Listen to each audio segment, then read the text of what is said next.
Al-faidatul ula, faedah yang pertama, tengok ayat 29. Fazakir fama anta bi ni'mati rabbika bikahinin wala majnun. Berilah peringatan kepada mereka, bukanlah nikmat yang Allah Ta'ala beri padamu sebagai Rasul ini kamu macam ahli bomoh ataupun orang gila. Tidak. Ulama tadabbur kata, tanda ni pelajar, dia kata qad iktufiya fi ibtali kaunihi, Allah Ta'ala nak nafikan, nak membatalkan tuduhan puak kafir. Dia kata Nabi ni bomoh atau Nabi tu gila dengan semata-mata menafikan dia. Ma anta, bukan kamu tu orang gila, bukan tu bomoh. Sebab apa? Cukup kita kata Nabi tu bukan gila, bukannya bomoh, bukan sihir. Sebab apa Allah Ta'ala bagi jawapan yang pendek? Sebab terlalu jelas. Mana-mana orang yang ada akal, yang menggunakan akal dia, dia akan nampak Nabi itu tidak gila. Orang gila bukan lagu tu, pakai baju pun tak tahulah ke mana, tukar seluar dengan baju terbalik. Ini Nabi orang yang paling comel, penampilan yang cukup cantik, smart orangnya, handsome. Kalau kita nak katakan, rambut dia pun comel sikap, baju dia bersih, gigi dia putih melepak, kata orang. Bukannya kuning-kuning keemasan macam orang gila tak gosok gigi, tengok je pun tahu. Ucapan dia pula bukan berbentuk syair, tapi dia punya fakta yang begitu mendalam. Maka kata ulama, li'anna dalila ala sidqi al-musyahadah. Dalil kita nak membatalkan hujah tuduhan tadi, mu tengok dia, cukup. Ini dalil musyahadah ni, tanda pelajar. Dalil musyahadah tengok ni antara dalil yang mantap bagi orang yang ada akal. Hari ni macam-macam orang tuduh orang. Dia tuduh pendakwah ni begini, pendakwah ni gini, tuduhan. Kita si pendengar yang ada otak, ada akal, tengok kepada tuduhan orang tu. Tengok orang kata, tak betul ni, tak ada pun apa yang kamu tuduh itu. Ini tak tengok pun lagi, pakai orang tuduh kat pakai jadi selalu. Ni ada setengah-setengah tempat dia memperkeraskan jadual dia, nak mengajar di sini kena tunjuk tauliah, kita kata. Ustaz-ustaz walaupun mengajar lama berapa tahun dah di situ, kalau tak ada tauliah tak boleh mengajar. Benda tu benda boleh toleransi. Kita pun tahu dia tujuan tauliah ni kan nak menyekat ajaran sesat. Tapi kita pula menggunakan tauliah untuk menyekat orang yang kita tak suka. Itu semua tu dia panggil, kita sajalah yang boleh kita selesaikan.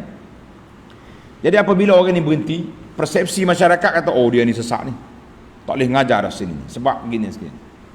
Jadi tuan-tuan, sebelum kita tuduh, kita tengoklah, kita mengaji dengan dia 5-6 tahun, apa yang dia bawa yang peliknya. Adakah ajaran dia menyalahi sunnah, menyalahi apa yang dibawa oleh para ulama kibar, ataupun kita yang pening kepala orang tuduh pakai jadi. Di mana keadilan, di mana sikap akal kita yang kita boleh berfikir. Maka ayat ini Tuhan nak tolak hujah kafir, Tuhan tanya, nafi je. Orang panggil simple, nafi begitu je. Kata saya, kita tengok Tuhan dia. Dia tengok Nabi. Sebab tu ada orang kafir ni, bila musim haji dia tunggu, jalan nak masuk Mekah dia tunggu. Nak pergi Mekah, hati-hati ya, ada pemuda nama Muhammad tu, itu gila punya orang, jangan ikut. Ni pula dia tu ahli syair, dia ni kata bomoh, kahin. Orang bila tuduhan kuat, orang nak cari. Bisik, mana Muhammad? Mana Muhammad? Oh, dia ada kat situ. Orang akan pergi cari. Akhirnya bila dia cari, dia tengok dia Nabi. Mana ahli sahih macam ni? Mana tok bomoh macam ni? Mana ahli lah. Otomatik orang ni akan beriman. Rupanya di ayah dia tu terlalu kuat yang menyebabkan orang akan cari. Alhamdulillah, baru ni ada seorang sahabat dia pergi haji dengan kita. Lekat nak balik dia cerita, ustaz, kenapa saya ikut ustaz? Dia kata, saya pun tak tahu. Saya pun tak reti nak khidmat banyak-banyak pada orang, saya uzur. Dia kata saya ni ikut ni sebab saya dengar seorang penceramah pergi ke masjid dia, duk hentam. Kutuk orang tu, kutuk orang ni, tuduh orang tu dari. Akhir saya buka YouTube tengok, mana ya tuduhan itu? Alhamdulillah, Allah buka kepada dia pintu hati untuk bersahabat dengan kita. Alhamdulillah. Dan juga dengan ustaz-ustaz lain yang dituduh. Oh, dia kata ni kita tuduh Haji Nasrad. Kita tak tuduh, kita bawa video dia sendiri. Dia yang buat. Video dia duduk gosok kubur, duduk main cium sampai sujud-sujud atas kubur. Itu. Ini bukan tuduh, awak punya bukti sudah ada. Tengoklah sendiri. Dua-dua kumpulan tengok bukti. Baik, kita berpindah kepada ayat yang ke-31, faedah yang kedua. Qul tarabbasu fa inni ma'akum minal mutarabbisin. Tunggu. Aku pun tunggu juga. Jadi orang kafir ni bila dia tengok hujah tak ada, nak tuduh syair tak jadi, kata gila pun tak menjadi, kata bomoh pun tak jadi, akhir sekali dia kata gini, kita tunggu dia matilah. Nanti dia mati kita pun relax. Mudah ya, tunggu nak mati. Maka Nabi sallallahu alaihi wasallam Allah suruh jawab, tarabbasu fa inni ma'akum minal mutarabbisin. Tak apa, tunggu. Aku tunggu juga mung kalau tak beriman yang aku bawa, aku tunggu tengok kamu binasa nanti. Kebinasaan yang pertama kepada Quraisy apabila datangnya peperangan Badar, 70 orang sanadid, ketua-ketua Quraisy dibunuh, yang diketuai oleh mendiang Abu Jahal. Abu Jahal alaihi minallahi ma yastahiq. Allah Ta'ala lah balas ke atas kejahatan Abu Jahal yang begitu dahsyat. Ini kata apa? Jadi kita pun gitulah. Kalau orang cabar, tak apalah ustaz, awak ni tak dengar buah kita ni, kita tunggu awak mati. Kita kata saya pun tunggu awak mati juga. Bila mati kita bertemu depan Allah, kita tengok siapa yang benar. Sedap sangat tuduh orang. Kita jumpa depan Tuhan nanti di akhirat, kita tahu siapa dia yang duduk di atas landasan yang diredai oleh Allah dan siapa yang menyeleweng daripada jalan Allah Azza wa Jalla. Kita pindah pula kepada faedah yang ketiga. Am yaquluna syairun. Kenapa mereka kata Nabi itu syair? Mereka kata Nabi itu syair, kita tunggulah dia mati. Bila dia mati, syair dia pun mati. Jawab dia, orang Arab ni yang pertama, orang Arab ni sangat-sangat takut kepada penyair. Sebab penyair ni mulut dia laser. Mulut laser. Kalau dia nak tak suka dengan orang, dia kecam kawan tu dengan syair dia. Dengan syair dia. Jadi syair ini zaman dululah media dia syair. Dia tak ada media sosial macam kita ni. Macam kita hari ni pun teruk juga. Kalau kita tulis satu statement, satu kenyataan yang orang marah, nanti netizen mengamuk. Dia tulis kita macam-macam, dia kata. Jadi kita, orang dulu takut ke lidah penyair. Penyair ni bila dia hujum hijab, bila dia serang orang, syair dia tu akan ditulis, akan disebarkan. Yang menyebabkan orang tu akan jatuh maruah, jatuh kredibiliti, jadi orang takut pada syair. Pasal tu dia kata am yaquluna syairun. Ala dia tu ahli syair, kita tunggu dia mati habis. Konon-kononnya. Jadi sabarlah. Jadi kalau kita lawan dia nanti dia tulis syair, dia hujum kita berat. Satu. Sebab yang kedua, Nabi SAW senantiasa beritahu innal haqqa dinullah. Nabi mengatakan agama Allah yang aku bawa ni agama yang benar. Ajaran aku ini berterusan sampai ke hari kiamat. Jadi dia kata tunggu mati. Nabi kata tak. Kalau aku mati, ajaran aku tidak mati. Allah yang akan jaga. Allah Ta'ala akan teruskan sebar ajaran yang baik ini. Jadi kita kata apa ini? Jadi kita pun kata jugalah, orang yang tunggu mati ya. Kita kata kalau mati pun ajaran yang benar yang kita bawa insya-Allah tidak akan mati. Ajaran sesat lagu tu juga. Kita kata tak apalah. Ketua ajaran sesat tu tunggu kalau dia mati tak ada. Tak ada apa. Nuh, kerajaan langit sempadan dengan negeri kita ni. Walaupun poh dia tak ada, pengikut dia ada tak? Ada lagi. Ajaran hak zaman dulu lagi pun. Tak mati-mati sampai hari ni. Itu yang ibarat tadi saya buat ibarat mengatakan, kata orang tua-tua, ibarat api dalam sekam. Dia senyap kejap, lepas tu berasak balik. Sekarang ni bila ada pembongkaran balik, ajaran sesak yang telah digazet sesak oleh majlis fatwa dulu 20 tahun dulu, mula-mula hak ni dulu. Lepas tu pengikut ajaran sesak ni pula bangun pula, boh kita pun sama juga dengan tu. Apa salahnya jumpa Nabi hidup-hidup? Sudah dia mari. Apa salahnya kita nak jadi Imam Mahdi? Apa salahnya pengikut? Jadi mula-mula naik balik, berasak balik dia punya api dalam sekam itu. Kita kata na'udzubillah. Baiklah, faedah yang keempat, tanda ni belajar, faedah yang keempat, falyatu bihaditsin mislihi. Allah kata bawalah ucapan, kata-kata seperti Quran ini. Ulama tadabbur kata kullu ayatin minal Quran mu'jizah. Setiap ayat dalam Quran itu mukjizat, tak boleh orang cabar. Sebab tu Tuhan kata sekali, bawa satu ayat, bawa 10 ayat, bawa satu surah, bawa 10 surah, bawa Quran semua sekali, kamu tak akan mampu. Mula-mula bawa Quran lama, bawa 10 surah banyak, bawa satu ayat. Ni cerita nakal lah, cerita nak kono-kononya puak-puak Quraisy ni nak buatlah satu kata-kata macam Al-Quran. Dia pun ambil dalam Quran ada satu surah, nama dia surah Al-Fil. Al-Fil, alam tarai kaifa fa'ala rabbuka bi ashabi al-fil. Mu tengok macam mana Allah Taala buat kepada apa yang jadi tentera bergajah. Dia pun mari idea dengar cerita Quran Quraisy ni. Dia kata dia mari idea nak buat juga surah gajah. Dia kata Al-Fil, wa ma adraka mal fil, khartumuhu tawil, wa jismuhu kabir. Gajah, mu tahu gapo gajah? Belala dia panjang, tubuh dia besar. Enggak payah apa Quran apa lagu tu nya. Tapi bunyi fil Allah, ini cerita karut bapak Quraisy. Tak ada apa. Tidak memberi pulangan dari sudut makna. Syukurlah. Jadi mereka tak mampu nak buat, sebab tu Allah cabar, falyatu bi haditsin misli, bawa mari ayat kata-kata serupa dengan Quran. Cabar dah 10 panjang, satu ayat, satu kata-kata yang mari. Al-fil wa ma adraka mal fil. Kesian kau buat kapi tak jumpa cari barang. Baiklah, dalam ayat ini am khuliqu ni, berapa kali? 15 kali Allah Ta'ala ulang am ni dalam Quran.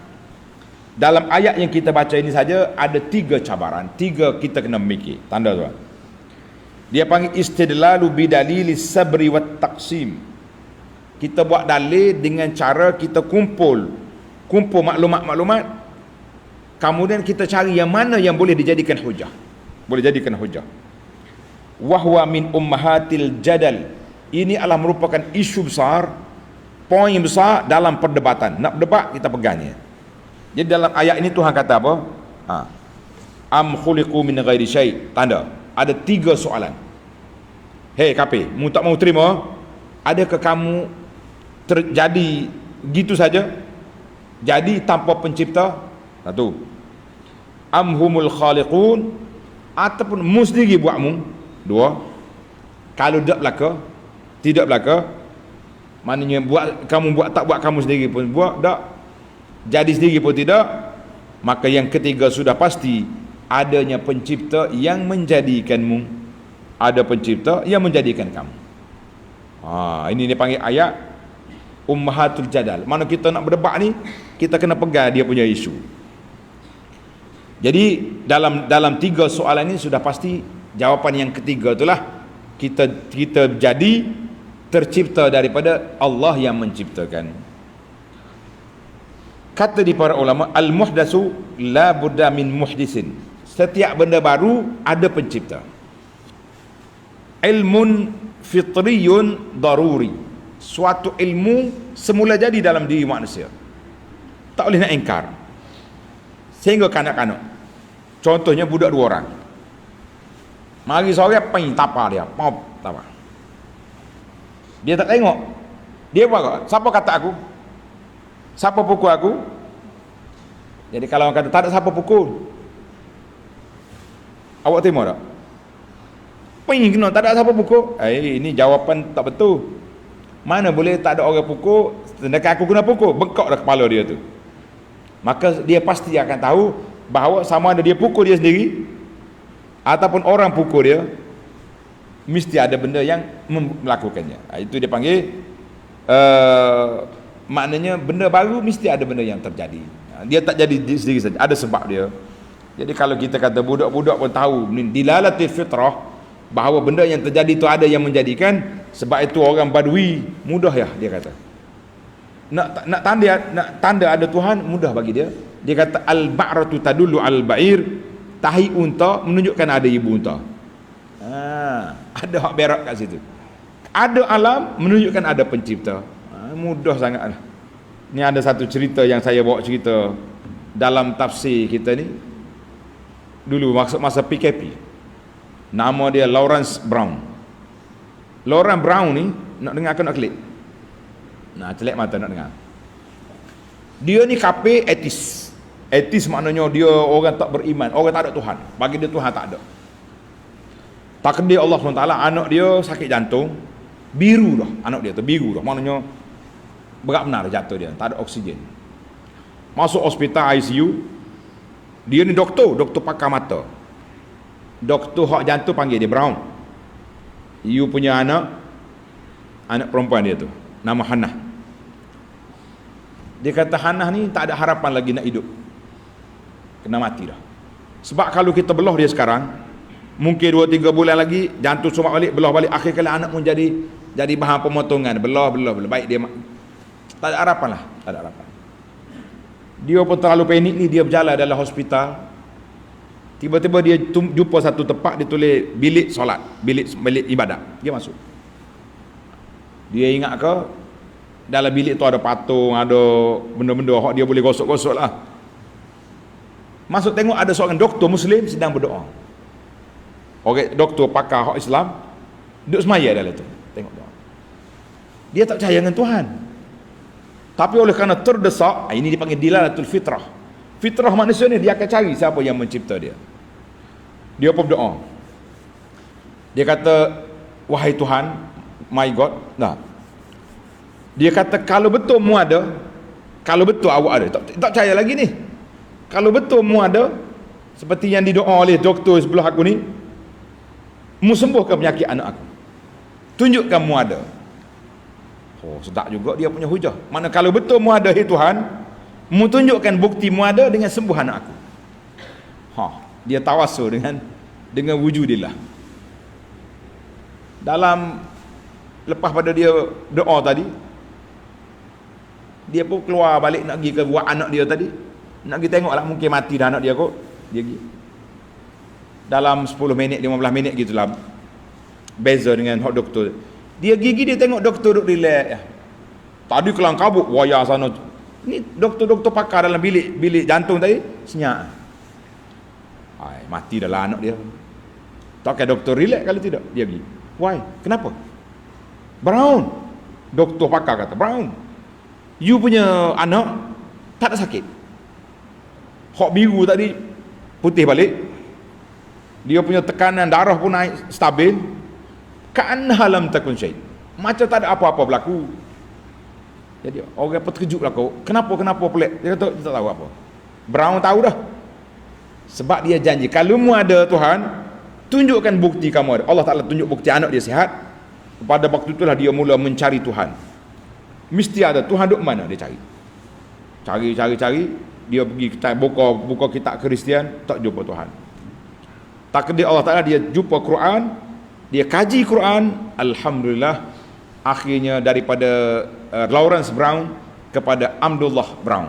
Alhamdulillah, dia masuk Islam dan dia berpindah ke Madinah Munawarah. Dia menjadi doktor pakar mata di Hospital Al-Maghrabi, hospital mata di pakar di Madinah. Jadi Dr. Abdullah Brown Al-Madani, bukan lagi Al-Amriki. Subhanallah. Allah Ta'ala tengok ni panggil dilalatul fitrah. Manusia ni dia akan, bila dia fikir, dia akan jumpa di mana Allah Azza wa Jalla. Nak tahu saya kata apa? Ada seorang etis, sedap cerita etis hari ni. Kita nak tunjuk bukti ada Allah. Etis ni puak-puak mulhid, puak-puak tak mengaku Tuhan. Dia duduk jalan-jalan, tiba-tiba dia di apa ni, kawan dia mari sepak kaki dia, terkejut. Pam, bila dia terkejut, dia panggil ya Allah. Dia panggil God lah, mana dengan bahasa orang putih dia. Mana dia akan cari Tuhan. Mau panggil siapa tadi? Mana? Bila terkejut, secara dilalatul fitrah, dia akan cari, dia akan panggil Tuhan. Sebab itulah kita hari ni pelik lah manusia hari ni tak. Manusia hari ni pelik, tak panggil Tuhan, duk panggil madak ya Husain. Husain itu geng-geng Syiah. Mari buat lain pula tak mau panggil ya Allah, duk panggil madak yang tu madak ini. Kita mengatakan ini juga satu kepelikan yang berlaku. Jadi kita mantapkan akidah kita melalui dilalatul fitrah pun kita tahu adanya Allah. Kenapa kita nak minta tolong dengan orang lain, duk madak dengan orang lain, sedangkan kita madak ya Allah, kita minta pertolongan ya Allah. Mudah-mudahan perbincangan yang ringkas ini ada manfaatnya. InsyaAllah kita akan cari lagi 15 kali dalam surah At-Tur. Mudah-mudahan Allah mantapkan iman kita, kuatkan kepahaman kita, insya-Allah. Kita akan sambung lagi ayat 30 dalam siri yang akan datang. Subhanakallahumma wa bihamdika asyhadu an la ilaha illa anta astaghfiruka wa atubu ilaik.